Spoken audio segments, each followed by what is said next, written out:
තියෙද්දි අපිට විදේශ අමාත්‍යාංශයේ සියලු දෙනාම හරියට උදව් කරා අපිට එන්න මේ වීසා එක අරන් දීලා ඒ වගේම තමයි ජර්මන් තානාපති කාර්යාලය ලංකාවේ අපිට විශේෂයෙන් ස්තුති වන්න ඕනේ. ඒ වගේම අමතක කරන්න ඉන්දියාවේ හිටපු අපේ ශ්‍රී ලංකා තානාපති කාර්යාලය කට්ටිය තමයි ඉන්දියාවේ ස්පාඤ්ඤ තානාපති කාර්යාලයට කතා කරලා අපිට එන්න ලෑස්ති කරලා දුන්නා. ඒ වගේම තමයි මගේ අනුග්‍රාහකයෙක් වෙන සංචාරක අමාත්‍යාංශයේ පළමුවට මොබිටෙල් ආයතනය ඊට පස්සේ වැක්සිස් ඒ වගේම එකෝ ටැබ්ලට් ඒ වගේම විලීට ලිට්‍ර ගෑස් එක මේ සැර රජය ආයතන 3ක් ලිට්‍ර ගෑස් මොබිටෙල් එක ශ්‍රී ලංකා ටෙලිකොම් එකේ වගේම සංචාරක අමාත්‍යාංශ මේ තුනම අපිට මේ අනුග්‍රහ දක්වනවා. මට හැමදාම ආදරය කරන ඔයාලා ඔක්කොටම ඒ වගේම විශේෂයෙන්ම විශ්වවිද්‍යාලයට ආශාන් මල්ටයි දිල්රුක් මල්ටයි මේ කට්ටිය මේ ප්‍රශ්න ඔක්කොම දීද්දි බය නැතුව මාත් එක්ක කොරෝනා පිළිලා තියෙනවා කියද්දි යුරෝපේ මාත් එක්ක ආවා මගේ සායතනේ ඒ දෙනාට විශේෂයෙන් විශ්වවිද්‍යාලයට දැන් අපි ඇවිල්ලා මාසෙකමාරක් යුරෝපේ ඉන්නවා. යුරෝපේ රටවල් තුනක අපි රේස් වෙන ඉවරන කාලෙම අපි මෙහි ඉන්නවා.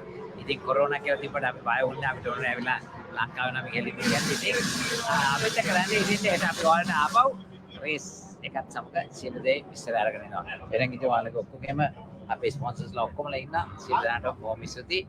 එහෙනම් ජය වේවා. Pit Pass Beyond the Track.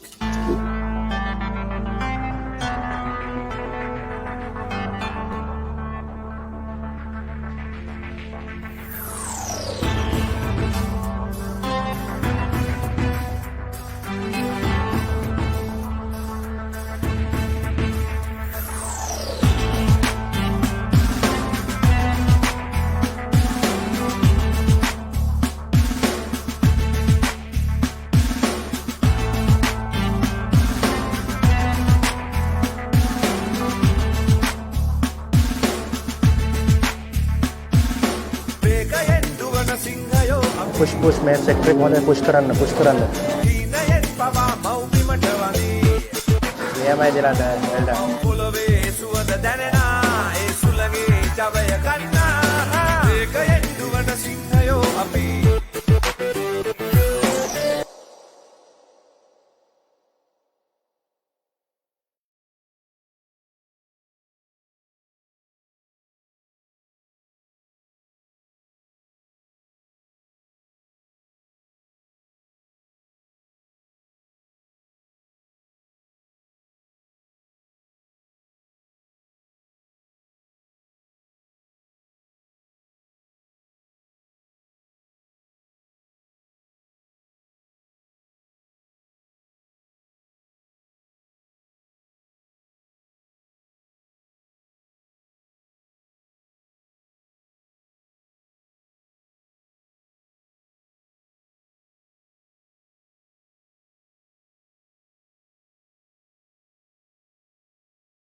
Riding on board with Jonathan Chicotto, sharing with Patrick Liddy, GSM Racing from third on the grid. Yes, you can see even at low speeds, the car's kicking up a bit of spray.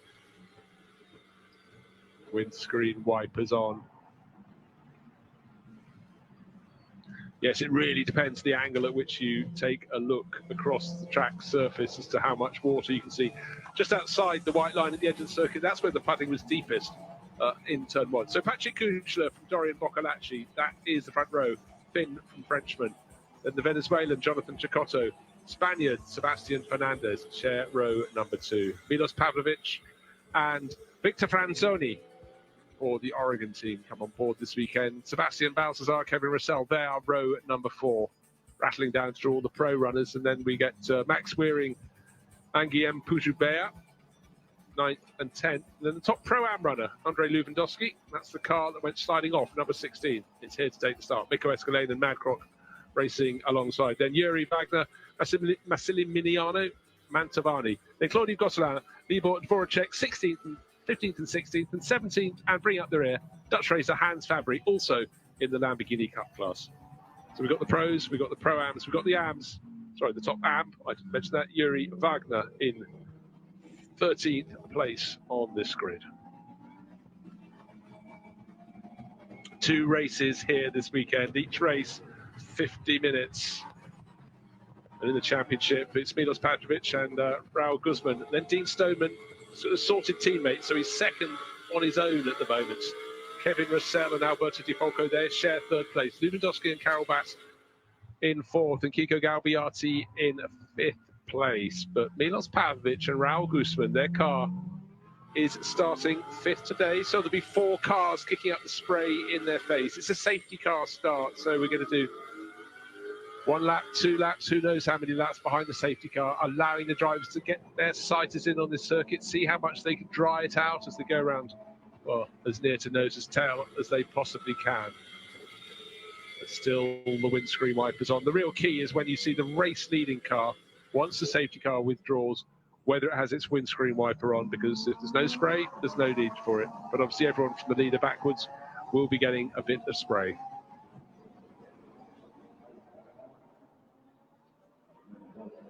Safety car setting a decent pace, but you can really feel the sort of pent-up performance and frustration of those behind. They will wait until those lights are extinguished on the safety car and they watch it peel into the entry of the pit lane, and then the driver at the lead of the race can choose when to get on the power. Can't be overtaken by anyone behind before the start-finish line.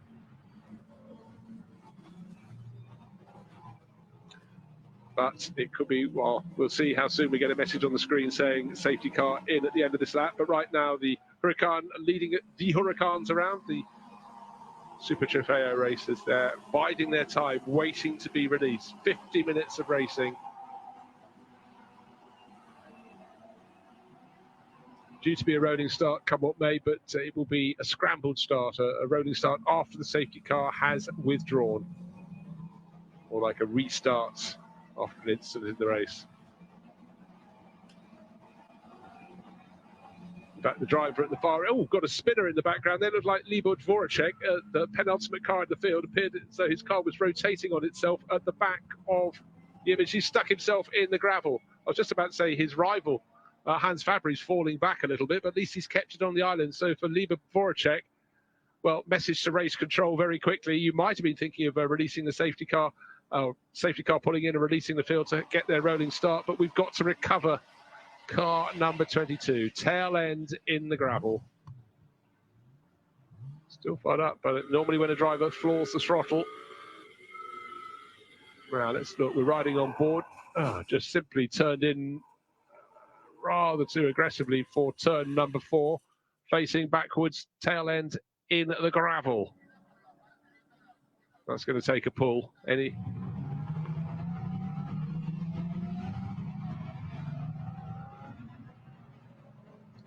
So lights still flashing on the safety car as it leads the field around. Have to wait for that Libor Dvoracek to be pulled out of the gravel at turn 4. That will get up towards that part of the circuit fairly soon.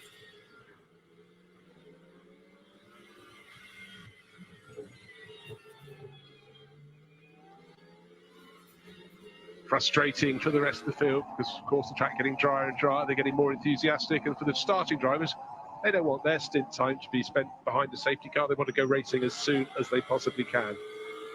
But look, riding on board with Jonathan Cecotto, we're in behind the Oregon team entry of Dorian Boccolacci, and even when it looks like it's not raining that much, still down the start-finish straight, that is where the spray is.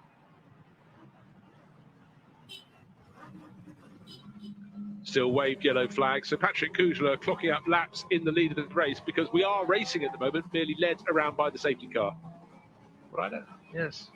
Just having a little look in the background, which last car in that train appeared to be Jordi Gosselin. It should be Hans Fabry, but Hans was dropping back a little bit. Maybe I'll check next time around. This is the view from the driver in third place, Jonathan Cecotto.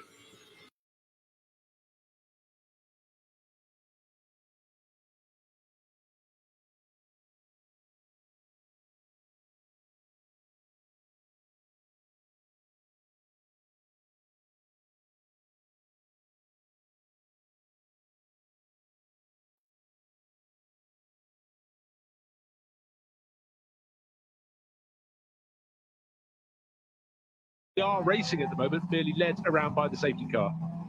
Right, yes. Just having a little look in the background, which last car in that train appeared to be Jordi Gosselin. It should be Hans Fabry, but Hans was dropping back a little bit. Maybe I'll check next time around.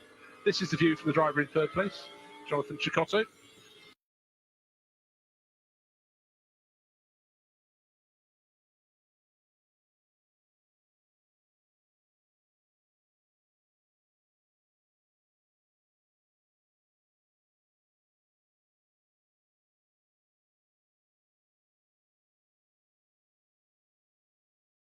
We are racing at the moment, merely led around by the safety car. Right, yes. Just having a little look in the background, which last car in that train appeared to be Jordi Gosselin. It should be Hans Fabry, but Hans was dropping back a little bit. Maybe I'll check next time around. This is the view from the driver in third place, Jonathan Cecotto.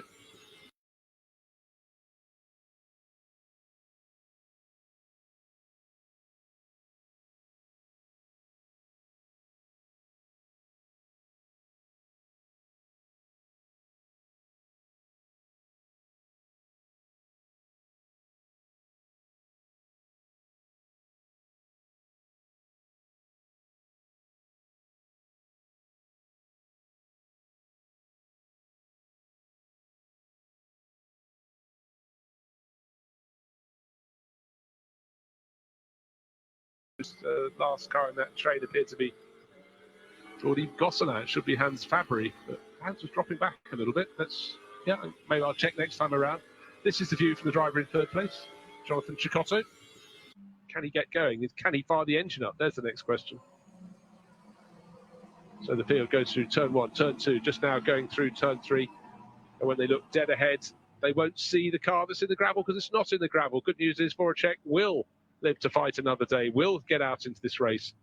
Several laps down, chastened, but still able to go out and perform. So for Kurt Wagner, his teammate, frustration while standing in the pit lane, but at least he will get a race if all things fall their way.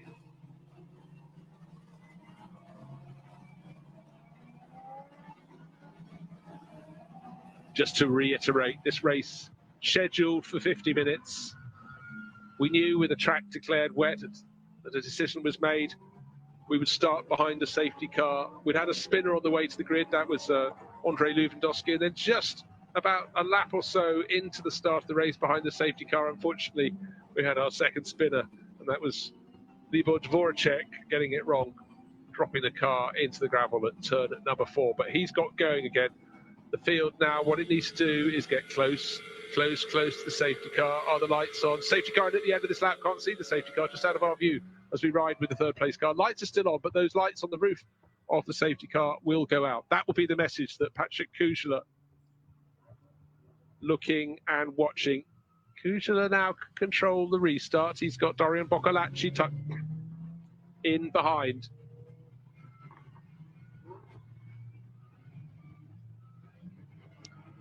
So the drivers doing what they know they're supposed to do. Hang back, but just stay behind the car in front. No one can pass Patrick Kujla, number 33, Benaldi Medsport entry, until they get to the start-finish line.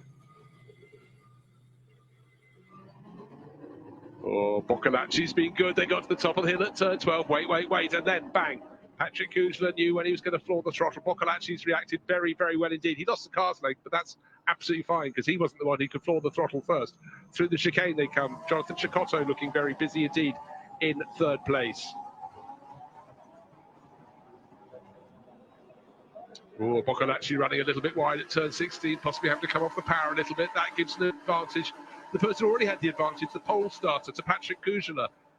He's got a further advantage, of course. He can put spray in the face of all the drivers behind him and done precisely that. But now they're going to be at racing speed. This track will dry out all the faster.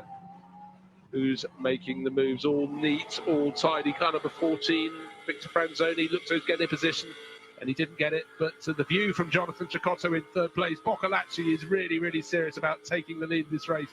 All over the tail of the race leader, Patrick Kujla. Up to turn 4 they go. No space about to be offered, but some about to be grabbed. We're going to have a change of the lead up the inside, but he's going to struggle to get enough traction on the inside line. Patrick Kujla's been there, seen it, done it in a Lamborghini. So he's still in front as they go to turn 5. And being on the outside line often means being in the gravel. This is the battle for first place. And unfortunately for Boccolacci, second place has become into the gravel. In behind him, number 16 goes wide as well. That was Sebastian Fernandez in 6th. So that is the bogey corner for Vincenzo Sospiri Racing. One car off on the way to the grid. It couldn't be 16. He was starting much further down the order, which is Andrei Lubendowski. And then really being muscled out there.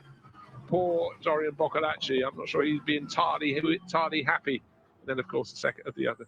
Sebastian Fernandez running wide in the number 6 car. So for Vincenzo Sospiri Racing, what a dreadful start to this race. You have to look a long way back to about 10th place to see Fernandez as he recovers. In fact, the Sospiri cars are side by side in the background of the shot.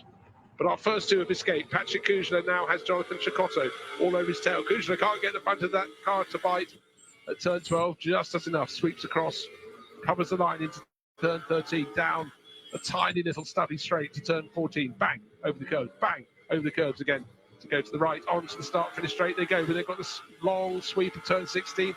You can see these cars have a lot of grip at the moment. It's cool. It's soggy. Down the start-finish straight they go. This is going to be about a second between the pair of them. Half a second is the time listed. Let's take a look at this again. Kujla on the inside, Boccolacci on the outside. Boccolacci in the gravel, and then just fleetingly, moments later, joined in the gravel by number 6. Oh, that was really, really unfortunate there for Sebastian Fernandez on home ground. And instead of becoming a hero, gaining a place or two, he's lost that and more. And looking from behind, if there wasn't contact, it was the next closest thing to contact. Like to quite look at that rear shot again, or the shot taken from behind. But for Jonathan Cecotto, thank you very much, he says. Into second place, and now starting to take a crack and starting to take that tighter line we saw before. Up to turn 4. Turn 5, you do not pass at turn 5 unless someone makes a mistake, but you can get the tighter exit, but then you've got the left-hand kink at turn 6. Here's 6. Now, how tidy can you be into 7 and 8? Going up the inside into 7, that doesn't happen very often. Well, not without tears, but for Kujla, champion in the Super Trofeo, way ago. He's done an awful lot of Lamborghini racing. 2015 he was champion, edge to side. So that was a great move from young Cecotto. In the background, Boccolacci trying to fight his way back. First 3 well clear. The best of the rest looks as though it's going to be Sebastian Baltazar. No, it's Milos Pavlovic now. Baltazar's got a red nose, and the red nose is in 5th place. So there's the graphic saying Milos Pavlovic for Target Racing, making his way forward. And there will be recovery runs from the like of certainly looking to see who's going to make the way back up. Look for Sebastian Fernandez. He's fallen to 13th position. He's on home ground. We saw him challenging for 4th place before he went into the gravel. And a long way to go. But up front, top 3 closing right in. And the driver in 4th place, suddenly Milos Pavlovic, there he is, number 9, getting closer and closer. So not so long ago, the first 3 were well clear.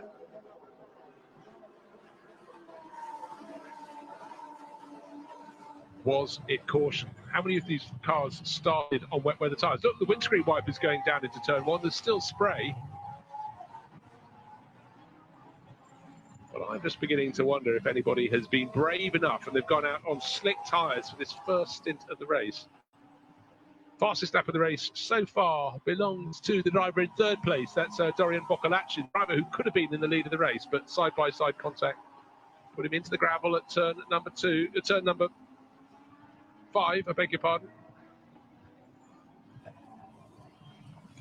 41, that's Milos Pavlovic. He's made his way ahead of Sebastian Balthazar into fourth place. Balthazar not falling away much. He's got Victor Franzoni in the second of the Oregon cars tucked in behind. And behind him, Kevin Russell getting in the mix as well. Russell's already been a winner for Target Racing. So this is battle 4 through to 7. It's Target Racing, Life at Motorsport, Oregon team, and then Target all over again.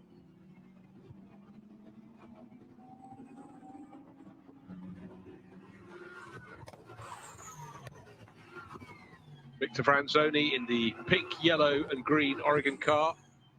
Second of the Oregon cars, we can just see the first one with Dorian Boccolacci, who's running third, going down towards turn 10. Turn 10, this infield straight into turn 10, the double apex left-hander, one of the main passing points at the circuit. With the inside line, you can dive down it, but may not get your braking done. Certainly slipperier. The wider line in is the better one. That's where the drivers go on their racing line. You can see the higher points of the circuit. 12 running along to turn 13. There is a dry line, but go off it. You can just see, you put half a wheel off it, suddenly the cars start kicking up spray.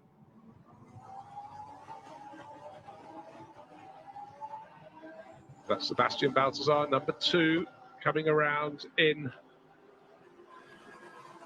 5th place. He's got Milos Pavlovic just about a second ahead of him. And he's got Sebastian Balthazar in.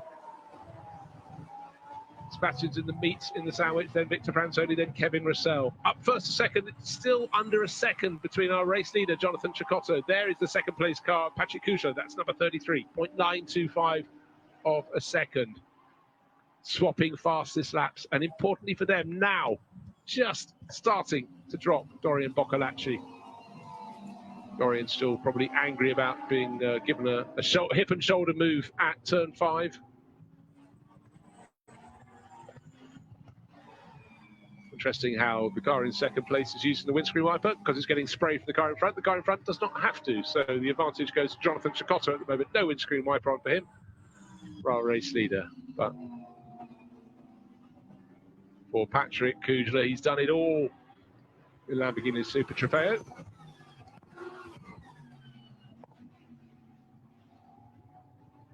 Right now, being relatively cautious, just over half an hour remaining in this race.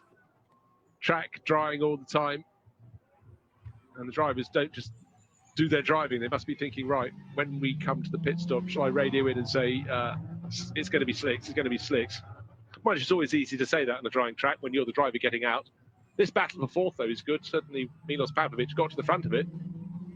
But number 2, Sebastian Balthazar, is not letting him get away. If anything, he's closed right in. Victor Franzoni, the second of the pink nose cars from Oregon team, is staying with them as well. Then a very slight gap back to Kevin Russell.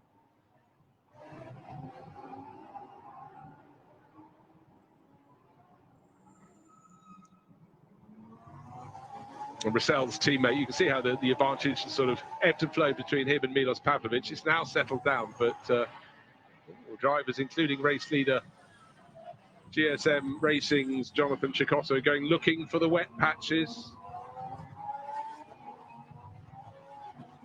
Upper part of the circuit in particular is quite dry now, so it's really giving their wet weather tyres a bit of a pasting at the top of the hill.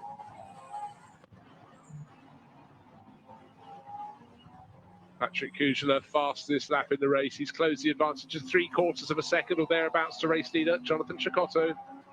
There you can see the white and black Benaldi Motorsport car, number 33. Dean Stoneman in the pit lane, waiting to take it over.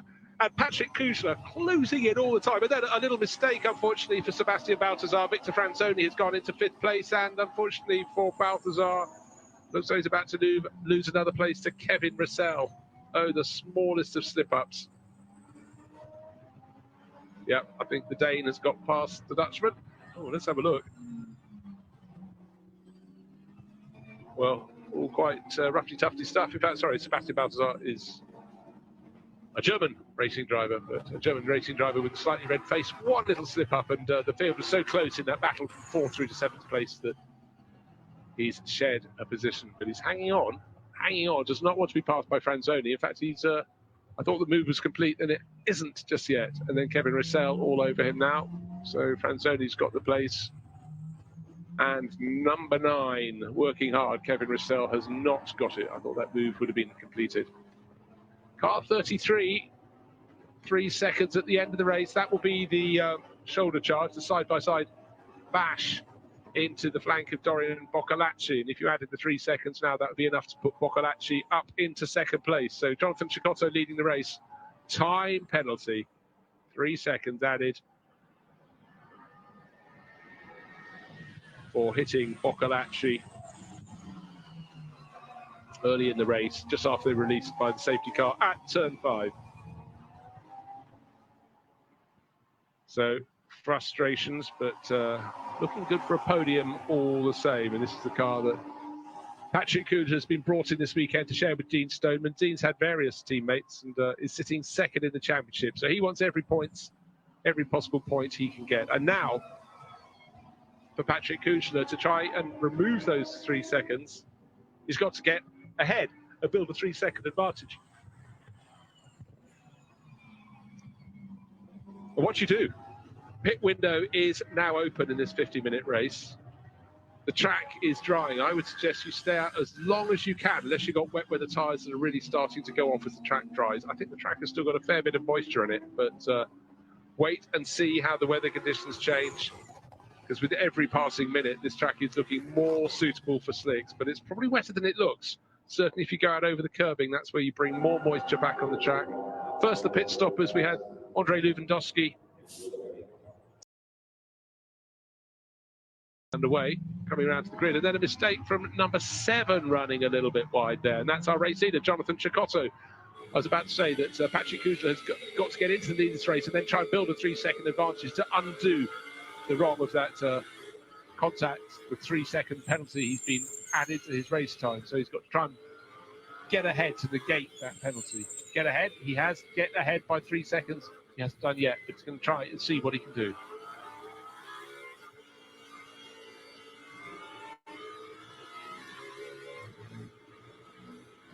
Again, just riding on board the car now, back into 2nd place, Jonathan Cecotto. You could really sense how both the race leader, Patrick Coogler, and Jonathan just had to wait until they could commit to full power coming out of turn 16. They rode the curves on the outside, had to be cautious.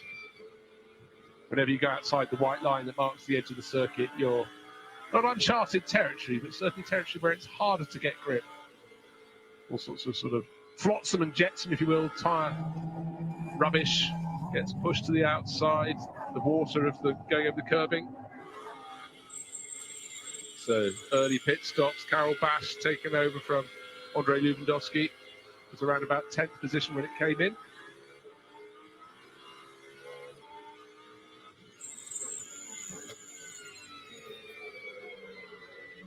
Riding on board with the 2nd place runner, Jonathan Cecotto. Yes, the car in front, Patrick Coogler, is escaping, but you can just see how in these conditions, the front end of these Huracans just doesn't want to turn in. There isn't the tyre grip in these coolish conditions in October in the Circuit de Barcelona. Number 2 continuing to battle. That's Sebastian Balthazar. Got Kevin Russell all over him, but not in front of him. That's the important thing at the moment.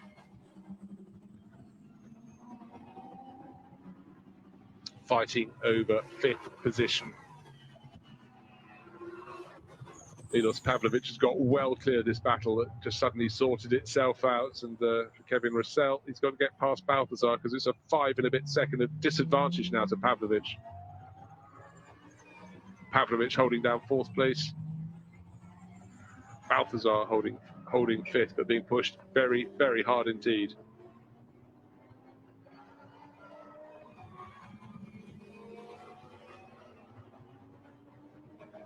Kevin Russell gets alongside much tidier exit the corner. Move pulled off very, very nicely by Russell there. The Dane going past the German. They've been close for quite a number of laps. They've made their mistakes together, but now that's been reversed. And good move from Russell.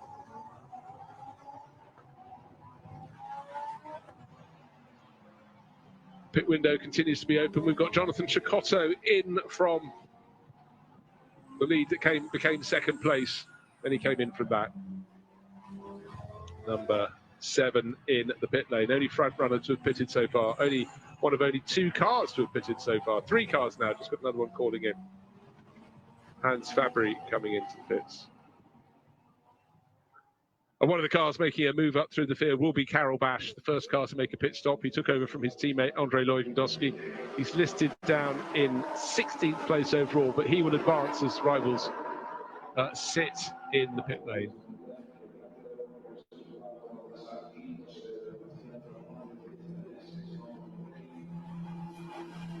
Windscreen wipers still on. That's car number 21. That's Fidel Lieb handing over to Yuri Wagner.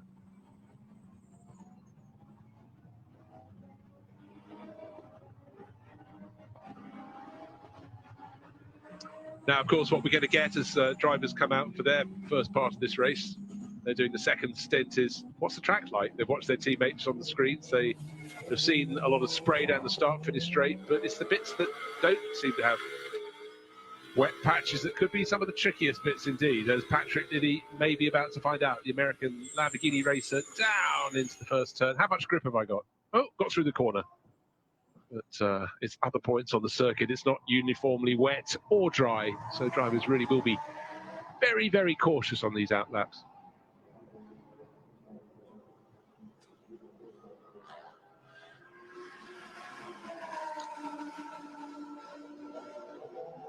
Full acceleration down the start straight. Relatively level. You can just see him coming over a crest there. Patrick Kuchela trying to build as much of an advantage as he possibly can. Don't forget he had the 3-second time penalty added to his time. Found that out a short while ago.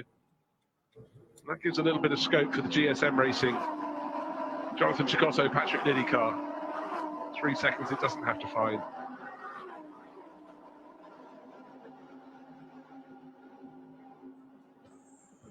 Car 22, Libor Dvoracek sitting in the pit lane. Of course, that was delayed with its little moment of its own when it put it in. He put it in the gravel when they were running behind the safety car at the start of the race. But that will be back out soon. And unfortunately, not Karel Bash, it's the sister car, has gone for a spin sitting in the gravel. Sebastian Fernandez racing on his own this weekend on home ground. Started 4th, had one moment when challenging for 4th position early in the race at turn 5, and now another with the tail in the gravel. Oh dear. Indeed. So he was probably getting quite close to making his pit stop, and it doesn't get to happen.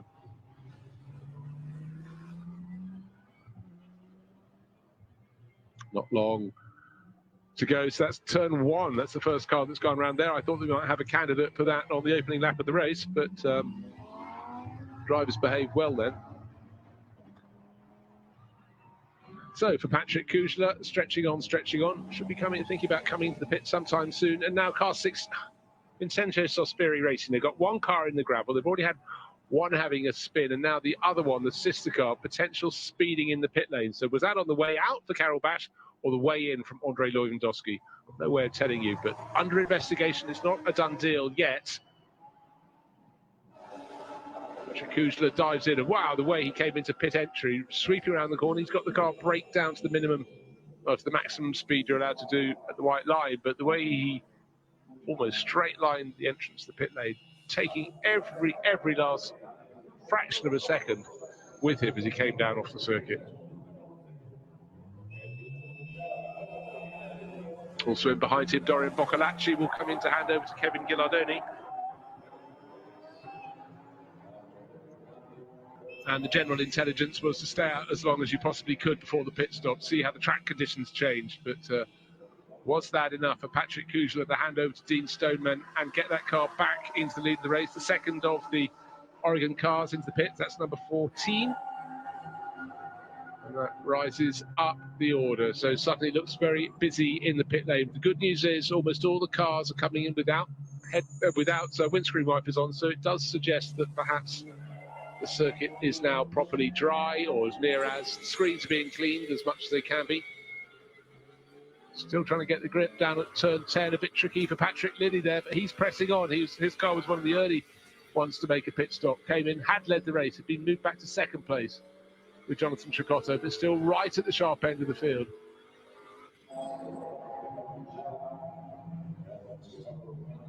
Liddy moving on. But the car is going to be challenging, has made its pit stop, rumbling up towards the exit. Dean Stoneman going out of the circuit now, taken over from Patrick Kuchler. What's in the background? Where is the Patrick Liddy car? Patrick Liddy only now coming onto the start-finish straight, so the last few laps from Patrick Kuchler have been very, very good. The first few laps by Patrick Liddy quite conservative, and that has led to a change in terms of the margin between first and second. Don't forget, the lead car has to have 3 seconds removed, well, added to its time. And that will change the circumstances instead of being, well, I'll see what the gap is next time around, what the real margin is between these cars. Now they've both made their pit stops. The front-running cars, the GSM Racing number 7 and the 33 Benaldi Motorsport. We've got the safety car, the pace has dropped. So for Patrick Liddy, that will enable him to get towards the tail. So the margin gained by Patrick Kuchler on his very fast in-laps, and then Dean Stoneman, as he comes out in number 33, the race leader, will be compressed.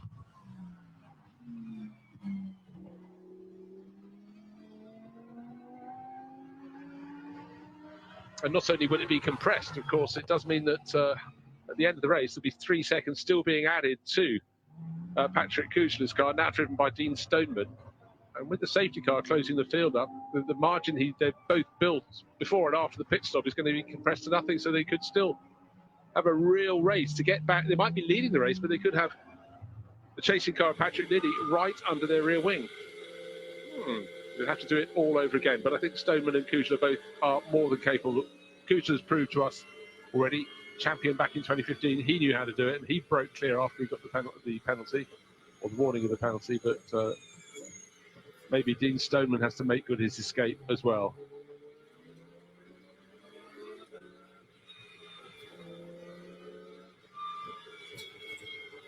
So whatever was put in the coffee at Vincenzo Sospiri Racing today, they better not drink it tomorrow. Whatever could go wrong has gone wrong for them today with the various spins out on the circuit. Driver with the most swerve, of course, was the Mikonek Motorsport car, Libor Dvoracek, at number 22. Stone last, being driven by his teammate now, Libor Dvoracek drove to start with Kurt Wagner at the wheel now. So out comes the safety car, looking to pick up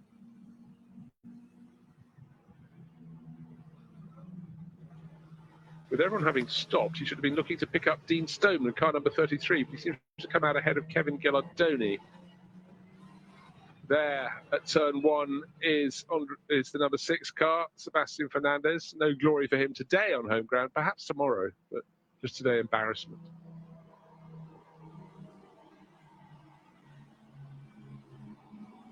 Well, with this second safety car intervention, the first one was at the start of the race. We started behind the safety car. It's Dean Stoneman leading by 15.9 seconds from Kevin Ghilardoni. They've got to shunt this around.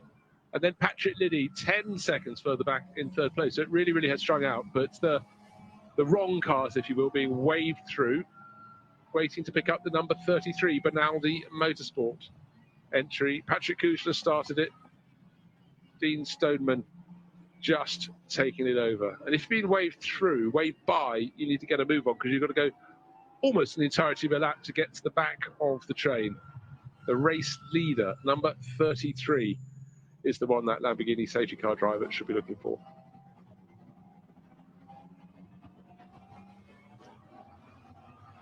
Hans Fabry in the bright green entry coming down the hill. He's got himself up to 15th overall.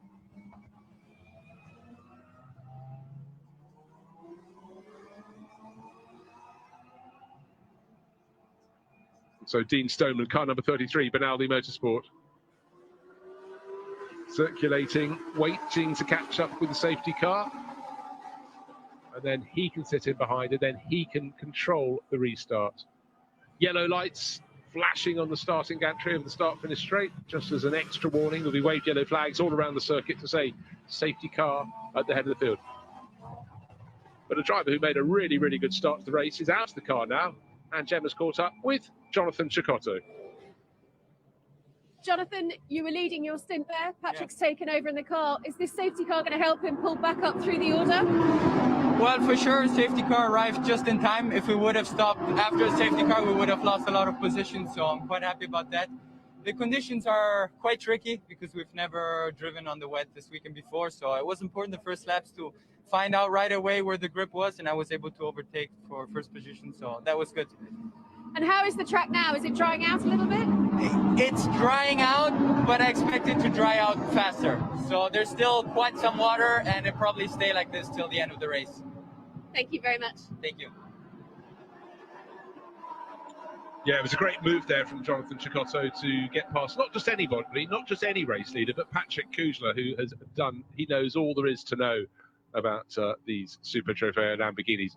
So still waiting for the number 33 car. There it is, the third car in that group. First two should be waved past. Yeah, well done. One goes past. The number 16 Vincenzo Sospiri car needs to go past two. And there is our race leader. Has a huge advantage at the moment. He's listed as 28 seconds to good, but that will close right down because the next car in line at some point should be Kevin Ghilardoni, who's taken over for the number 11 Oregon car, not in the back of shot, not in back of shots, huge distance back. There he is going down that infield straight from Campsa, turn 9 that is, down towards turn 10. And he will be catching all the time, but he must press on as much as he can. And then behind him, another 20-odd seconds further back, Patrick Liddy. We just heard from Jonathan Cecotto. It's his teammate who's running third. He needs to get, before the safety car withdraws, or as much as he can. Now, here we are, in fact, riding with Patrick Liddy. Needs to get onto the tail. He's going through Campsa, so he's still some distance behind Ghilardoni. Ghilardoni, in turn, still some distance behind Dean Stoneman. But they're both lapping faster than he is. He's stuck behind the safety car, so they should be able to close in.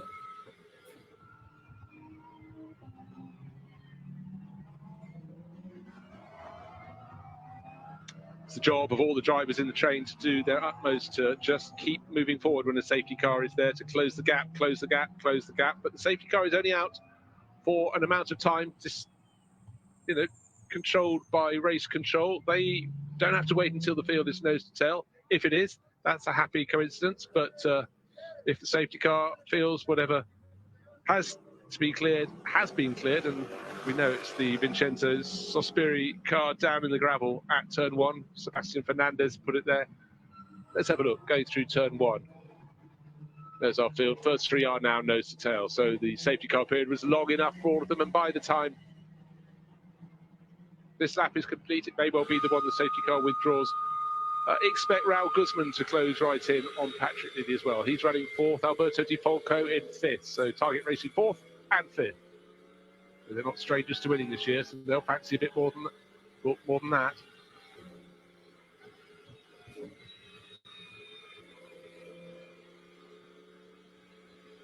Track looks wholly dry as we look forward through the windscreen of the GSM Racing entry. And don't forget, we just heard from Jonathan Cecotto, and he said the track is drying, but just not as fast as they expected. So it's going to be greasy for the rest of the race. But good to see the field is now almost line astern. There's two Target Racing cars. Those in the background, closing in, catching fast.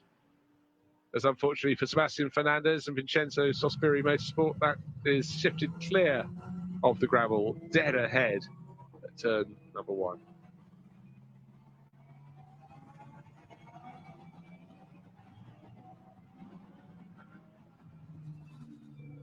Still waiting for any signals. Just over 10 minutes remaining in this 50-minute race as to when the field is going to be released. But because Fernandez's car has been shifted from turn number 1, it could be as early as the end of this lap. So all eyes on the roof of the safety car, the gantry of lights, the bar of lights on the roof. As long as they're still flashing, the drivers behind know that it's still leading them around. But once they go off, they know that that is going to peel into pit in.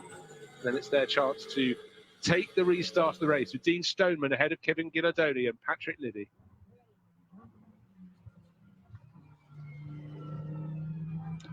The message was expected. The message has come. Safety car in this lap. Lights out. Dean Stoneman backs it up. Kevin Gillardoni, will he be as good as the restart as his teammate Dorian Boccolacci was very positive when the first part of the race was released with the safety car that led them round, finally withdrew. In third place, I'd say Patrick Liddy needs to get a bit closer. Field rising up through turn 11, turn 12. Now he's already dropped it. Turn 13, the throttle is down. The first two pulling clear. Patrick Liddy didn't quite live up to it. Someone's locked their brakes into turn 13, but it wasn't the race leader Stoneman. He's done a good job. Big gap already opening up to Patrick Liddy. He's got his windscreen wiper on. The others do not. In behind, the driver of number 7 being pushed very hard indeed by Raoul Guzman. But first and second is Dean Stoneman from Kevin Gillardoni. 0.8 of a second. Then the gap back to third place. It should be under a second. It's 4.5 seconds. Patrick Liddy really falling back. Patrick Liddy's on one side of the circuit. Is that Patrick Liddy going straight down the inside? Or is it going to be a passing manoeuvre? Target Racing on the move. Liddy holds off 41, Raoul Guzman, the Mexican, really fancies his chances in behind his teammate Alberto Di Folco, also getting very busy. And also Di Folco is going to try and go up the inside. Hasn't quite worked on the inside at turn 3, not yet.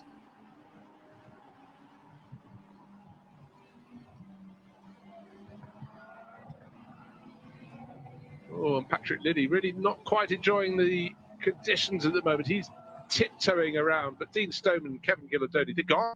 Lead the race.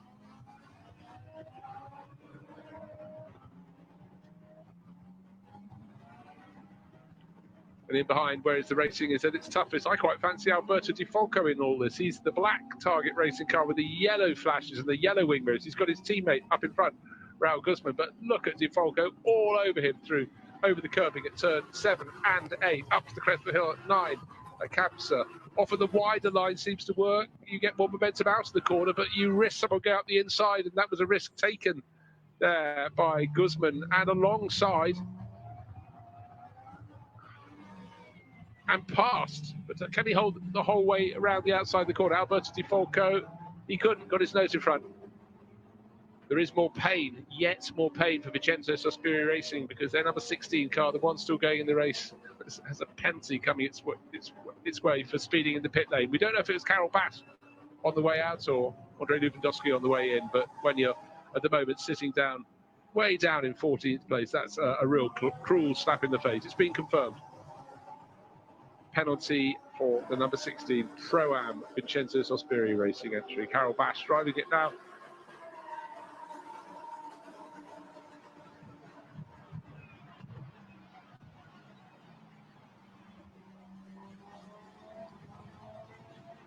Still looking quite close at the front. Kevin Gillardoni under a second down on the race leader, Dean Stoneman. There's a big gap, 5 and a bit seconds back to Patrick Liddy, who's still holding down third place. But Alberto Di Folco all over the blue and red car of GSM Racing, the black one with the yellow wing mirrors, trying to go up the inside. He's got a better run out of 3. Got his nose in front, so that surely is a passing manoeuvre that has been completed. And the teammate car, Raoul Guzman, also taking a look at Patrick Liddy. Trying to get turned in. He's lost that third position. That's definitely there for Di Folco. Up the inside he goes, but often doesn't work. Well done. Diving very late on the brakes into turn 5, running a little bit wide, but he has reclaimed that position. So well done indeed to the American racer. I thought it was done and dusted going in the opposite direction, but made of staunch stuff.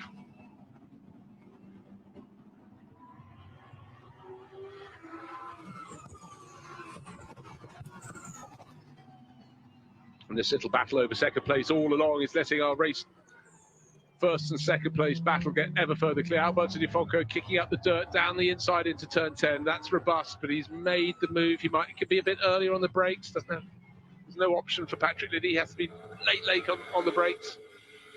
Muscled out the way, and the move now completed. So third place in the hands of Target Racing with Alberto Di Folco at the wheel, but only just marginally ahead of Patrick Liddy. Look over the shoulder of the cars in third place. You can just see Kevin Gillardoni turning through the final corner in the distance. He'd already gone through this chicane.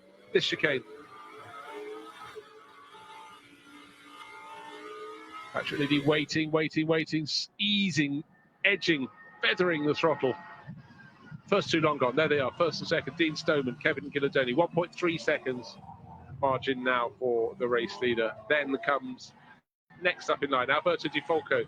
Patrick Liddy just not able to live with him now, and in behind, suddenly getting quite busy. First two, I mean, very, very close in terms of their best lap times, but Dean Stoneman last time around eked out more of an advantage, 1.3 seconds for our race leader.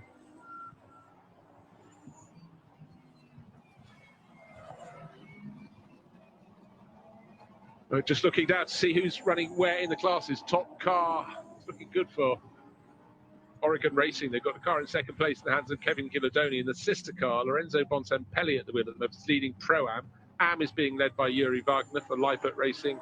Lamborghini Cup is all Hans Fabry. Don't forget Kurt Wagner got it wrong and put his off, and that took quite a long time to drag it out of the gravel.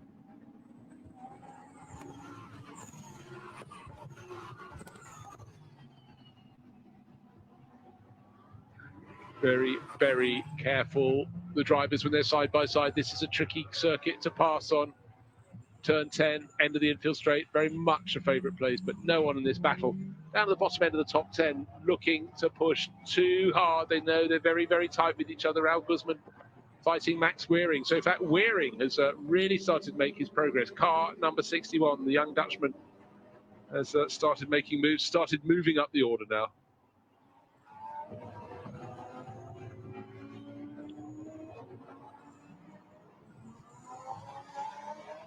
Oregon right in the mix as well. Raul Guzman fighting Lorenzo Bontempi. Number 14 is Bontempi.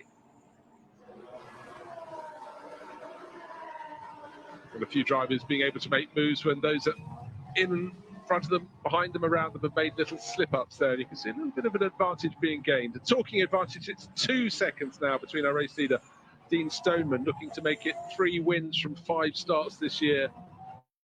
He's really, really taken to the Lamborghini Super Trofeo.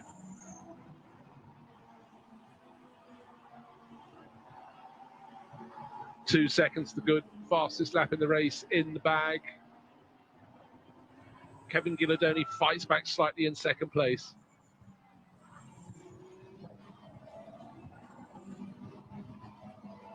And again, enjoying this scrap very much, with Victor Franconi's car now in the hands of Lorenzo Bontempi in the thick of the action. In car 61, young Max Wearing being caught from behind, but in that tricky position where he's heading for one of his best results of the year, doesn't want to make a mess of things.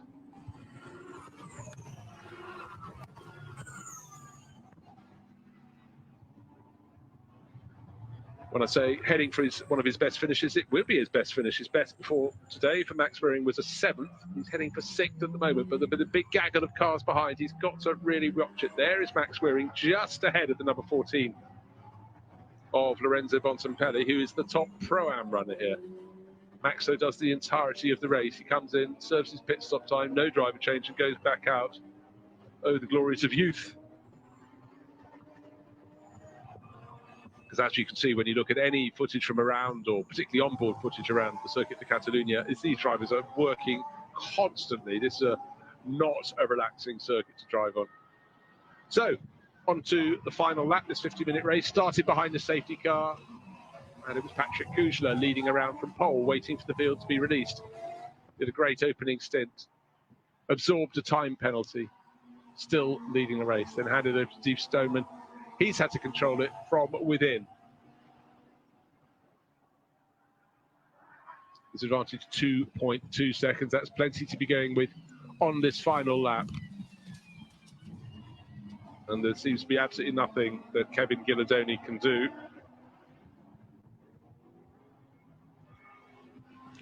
Well, actually, that said, he's come down from 2.2 seconds to an awful lot less than that. So suddenly bit of a wake-up call there for Dean Stoneman, stroking it and not in a position to stroke it for a great deal longer. So here we are on the final lap for the number 7 entry, Patrick Liddy. It was started by Jonathan Chicotto. Ran second, got into the lead of the race, brought it in second after Patrick Kujla fought back.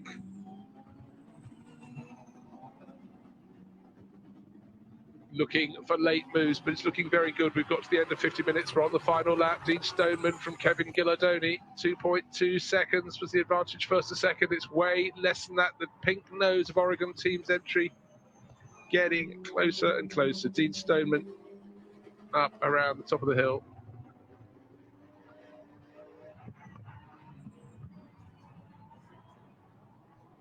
Turn 13 has been a guard. Turn 14 and 15 is fine because the chasing Kevin Gillardoni not close enough to make a move. And so 5 starts will lead to 5 finishes, and that's the 3rd win for Dean Stoneman, and he'll be very pleased with the job his teammate this weekend, Patrick Kujla, did.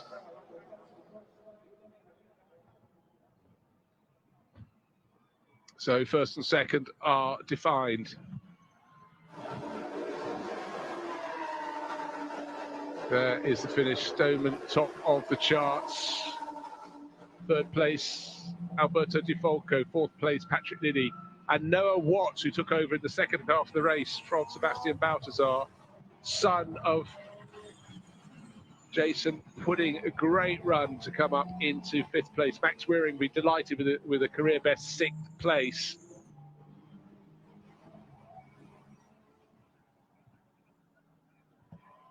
And of course, one thing just struck me, of course, there was that 3-second time penalty that had to be added to Dean Stoneman's car. Patrick Kushner picked that up, and with that applied, that means Kevin Gillardoni takes the victory. He might have been 2nd across the start-finish line for the Oregon team, but with the 3-second penalty being added, that puts him, oh gosh. So Stoneman had the field close up behind him under the safety car and was only 2 and a bit seconds clear. That wasn't enough, so Kevin Gillardoni closed right in and made it enough. So for Oregon team, so there I was talking about the 3rd win of the season for Dean Stoneman, nothing of the sort. It's a 2nd place with that time penalty being applied.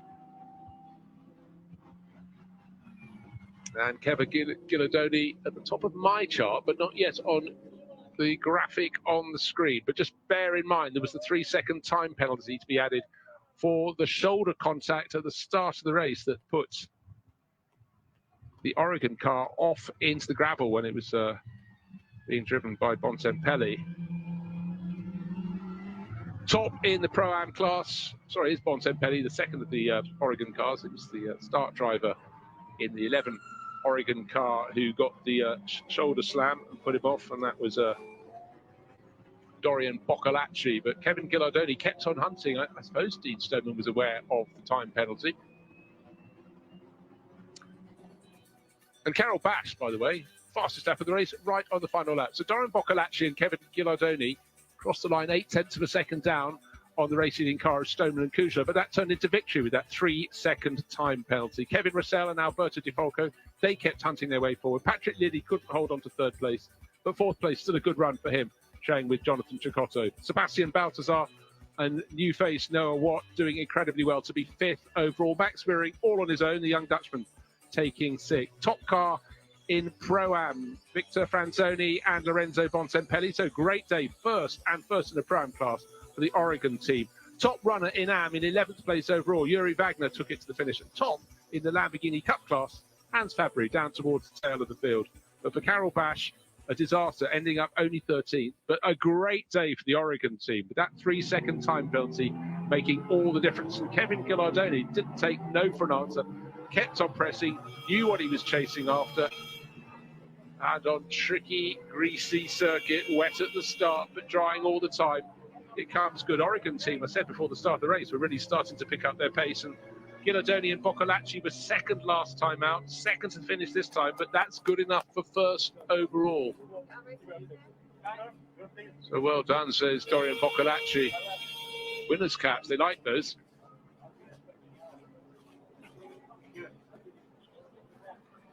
So just bear in mind the margin at the end was in their favour. 2.2 seconds to the good once a 3-second time penalty being added to the race winning car, which is no longer the winning car. It's the car that crossed the line first. But look, the middle of the pack there, 2 cars from Oregon, the Oregon team, pink, yellow and green.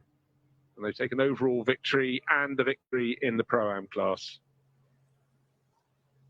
And 7th overall, by the way, was the top position. But let's go down to our very happy winning crew of Kevin Gilardoni and Oregon. Fantastic. Congratulations, boys. Well done. It wasn't a win on track, but it certainly was converted with the time penalty that Dean had. Yeah, I think also they deserve even more because I lost more than 3 seconds when I was side by side with him. He just saw me and just pushed me out, and it's really unfair from him. And I will speak later with him because it's not correct and I don't like. But he did a really good job at the end of the race. And yeah, for all the team, we are new in the championship. It's the first time for both of us and from all the team in this championship, and it's the first win, and I hope it will be a lot more in the future. But thanks a lot, mate. Good job. Kevin, well done. Brought it home. Yeah, it's a pleasure to share the car with Dorian. I'm learning a lot. I left Barcelona 7 years ago here, losing at the last lap the win on the Eurocup Megane Trophy. Coming back and win, it's something special, but we need to thank our team that trust in us and our partners, and everybody's helping us. So he did a great job, and when I saw I was catching the guy in front of me and he did the mistakes, I just managed to finish behind him because I knew the penalty. So I'm so happy for everybody who helped me to be here. Well done. Congratulations, boys. Well done. Our second place drivers are just standing by. Let's bring them on in and have a quick chat if we can. Dean, Patrick, come in and join us. A difficult decision there, the penalty there, and certainly Dorian's not so happy about what happened on that opening stage of the race. I'm sure Patrick can tell you more, but yes. First lap, wet conditions. I think the penalty was a bit harsh for what happened, you know, but that's racing. And you pushed hard in your stint there as well, Dean. You had a good lead.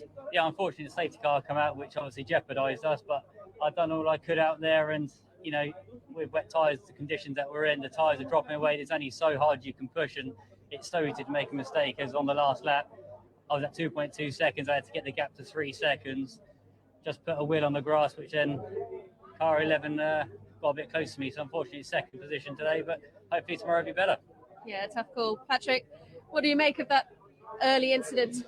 Well, in any championship, it would have been just a normal race incident, but yeah, no further comments. Okay. Thank you, boys. Cheers, thanks.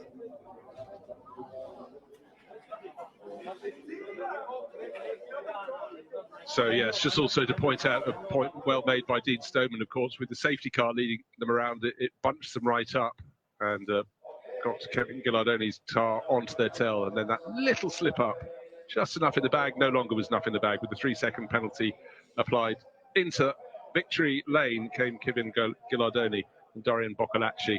And I think the message from Dorian was quite clear. Well done, mate. It's universal, that sort of language, and great satisfaction. I was just having a quick look to see what Kevin Gilardoni was talking about. His time where he had a mishap here was in the Renault Megane Trophy, where he was racing for a team called Oregon. Same team, 7 years ago. Great bit of continuity there.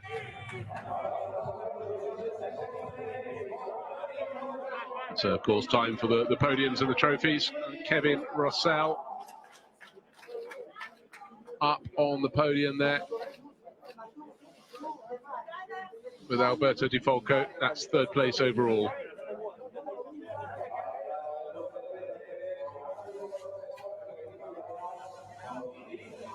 Second place crew, Dean Stoneman going out there with Patrick Kujala. Patrick on the left, Kevin on the right. Expect more wins from them later this year. There's certainly a class act. Well, mind you, Dean seems to rotate his teammates, so you never really know who's going to have alongside him. But the winners out onto the top step, Kevin Gilardoni and Dorian Boccolacci. Helmets down, trophies up. The Pirelli P0 trophy for the overall winners in the race, and the race winners trophies as well. So for the Oregon team, very much making moves in the Lamborghini Super Trofeo, and that will have given them a massive fillip. Their best results before this was second place last time out at the Nürburgring. And now that first win, it could do wonders for your confidence, your level of expectation. I mean, really, that was a race for Benaldi Motorsport to lose, and they have lost it. Safety car was a mitigating circumstance. The penalty, I didn't really see anything wrong with that whatsoever, but just a little wheel on the dirt. Quite unkind for Dean Stoneman there, but maybe we'll be back.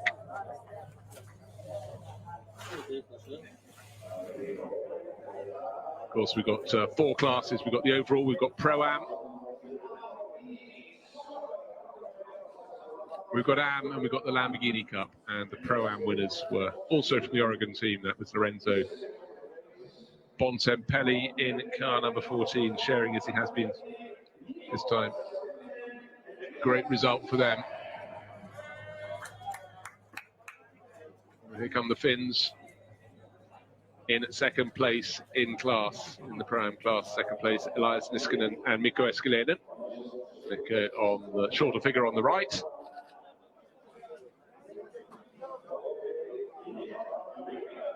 And the third place finishers in class should be Karol Bash and Andrei Lewandowski. Fastest lap of the race, right on the final lap for the recovering Karol Bash.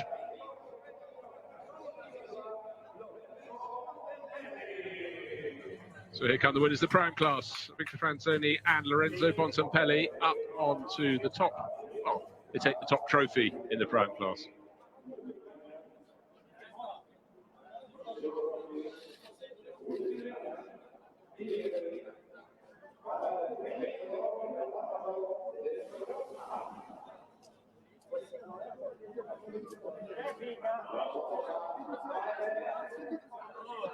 So the drivers have to do it all over again tomorrow. Will it be a dry track? We knew the rain was coming today. It sort of eased just in time to make it slightly less than scary.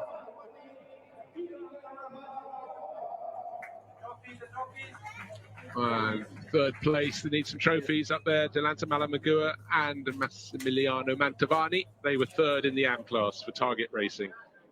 14th place overall.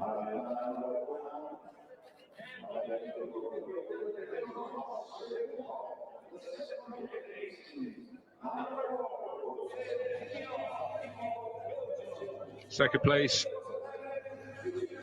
in the AM class going to Giuseppe Fascicolo and Claude-Yves Gosselin.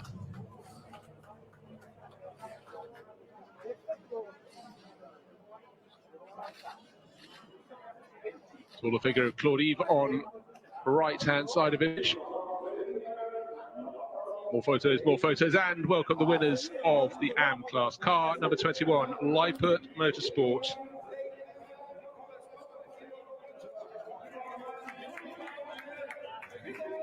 Yuri Wagner and Fidel Leib, the German racer. Fast on the track, even faster to take someone else's trophy.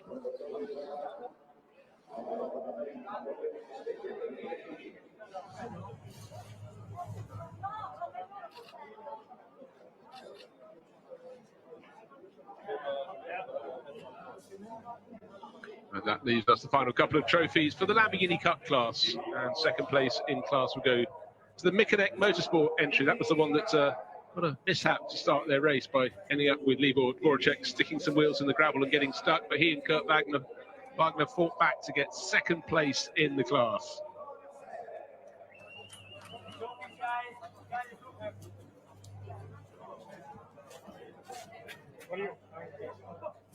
See the silver trophies there for second place in class, and the winner will be next out. Another Wagner, but be Hans Fabry will come out to take victory in the class. Runs on his own for Imperial Racing.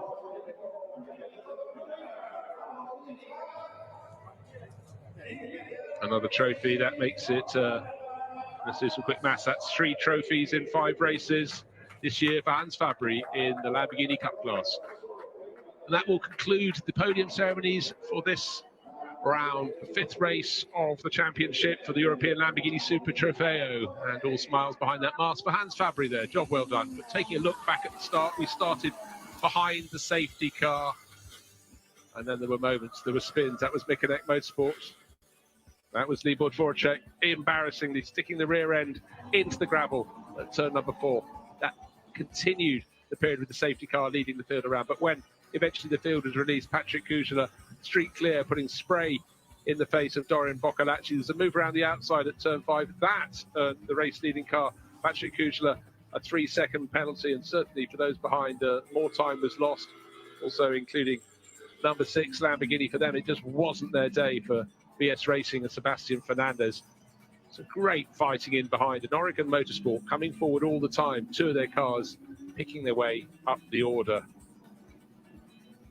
Just about dry on line, very, very soggy offline and on the curbing, and any driver who went wide paid the price. Number 14, the second of the Lamborghinis from Oregon team. That was the Pro-Am runner getting it wrong out in the stuff they don't want to be on. And then came the pit stops, an early pit stop from the car that fleetingly led the race. That was Jonathan Chicotto, handed over to Patrick Liddy.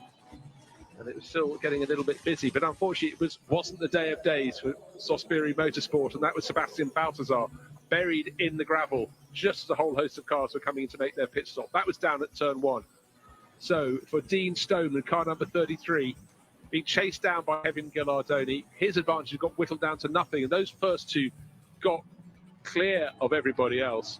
And it really was a race between the two of them. But we knew there was a 3-second penalty to be added at the end of the race, the time of the Benaldi Motorsport car. But it looked like everything was done. And then a little mistake right at the end.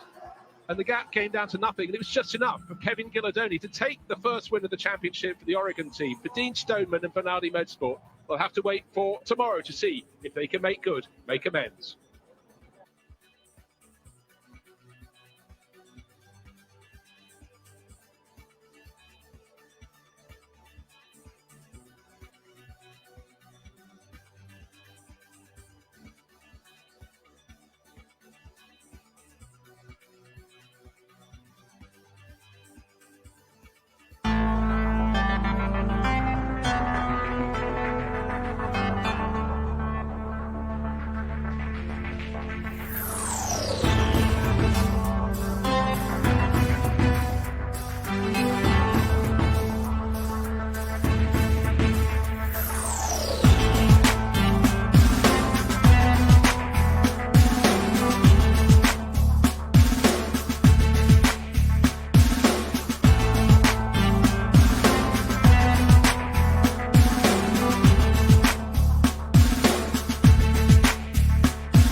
push main sector මොනේ push කරන්න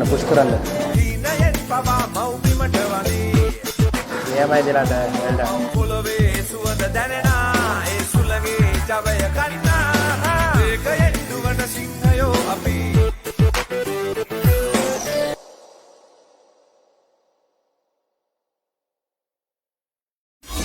Pit Pass, beyond the track.